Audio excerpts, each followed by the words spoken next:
ട്രേഡിംഗിൽ നിങ്ങളുടെ stop loss അടിക്കുമ്പോൾ നിങ്ങൾക്ക് എന്താണ് ഫീൽ ചെയ്യാറുള്ളത്?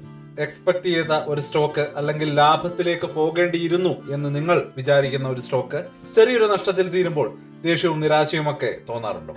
എങ്കിൽ നിങ്ങൾ ഒറ്റയ്ക്കല്ല, മിക്കവാറും എല്ലാ ട്രേഡർമാരുടെയും തലയിൽ കൈവയ്ക്കുന്ന ആ ഒരു നിമിഷം അത് തന്നെയാണ്.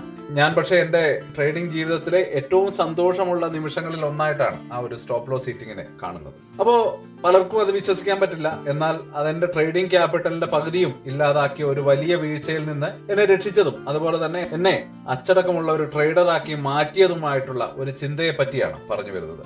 വീഡിയോയിൽ സ്റ്റോപ്പ് ലോസ് അടിക്കുമ്പോഴുള്ള നിങ്ങളുടെ ആ ഒരു ഫീലിംഗ് മാറ്റിയെടുക്കാൻ എങ്ങനെ നമ്മൾ അച്ചടക്കത്തോടെ മുന്നോട്ട് വളരണം എന്ന് പറയാൻ ഞാൻ ശ്രമിക്കുന്നു. അപ്പോൾ എന്നെ പോലെ സ്റ്റോപ്പ് ലോസ് അടിക്കുമ്പോൾ സന്തോഷിക്കാനുള്ള വഴികൾ എന്തൊക്കെയാണ് എന്നുകൂടി നമുക്ക് മനസ്സിലാക്കാം.